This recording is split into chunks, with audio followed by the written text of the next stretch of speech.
के अंदर कोई भ्रष्टाचार करता है तो उस भ्रष्टाचारी को सजा मिलने का कोई चांस ही नहीं है। कल माडी ने 70,000 करोड़ का घपला किया, उसको बेल हो गई।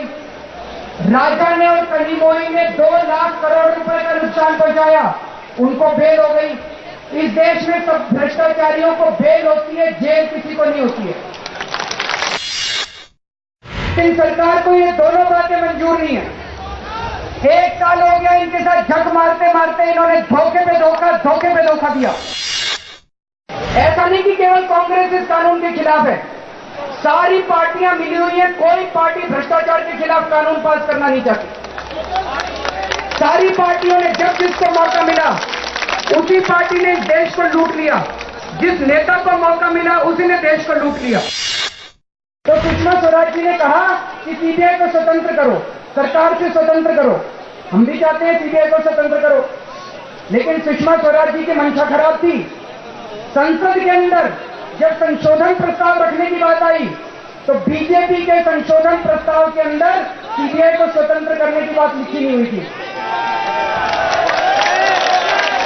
उन्होंने भाषण को बड़ा अच्छा दिया, टीवी पे भाषण आ गया, उन्होंने सोचा देश की जनता बेवकूफ बन जाएगी, लेकिन बीजेपी की मंशा नहीं थी सीबीआई स्वतंत्र कराने की। उनको लगा 2 साल बाद सरकार हमने भी बनानी है, सीबीआई का हम भी दुरुपयोग करेंगे, भ्रष्टाचार हमें भी करना है।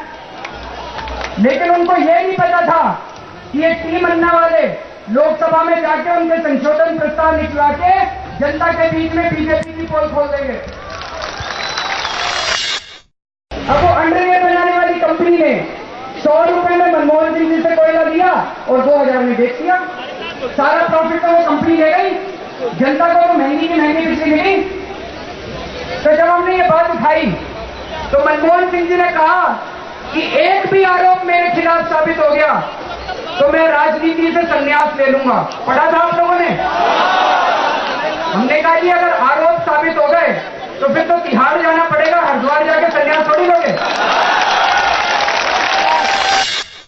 प्रणब मुखर्जी साहब आज हमारे देश के राष्ट्रपति बने हैं।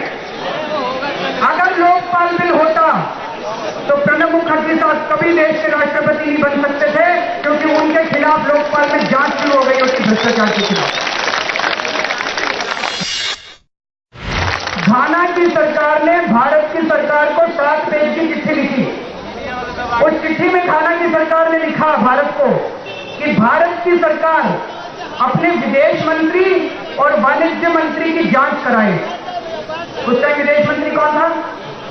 प्रणब मुखर्जी।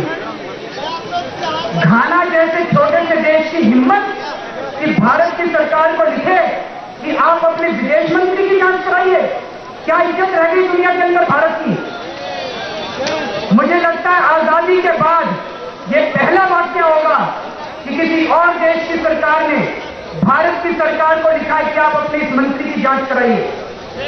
और जिस व्यक्ति ने भारत की इज्जत को डुबोया आज वो हमारे देश के राष्ट्रपति बन गए।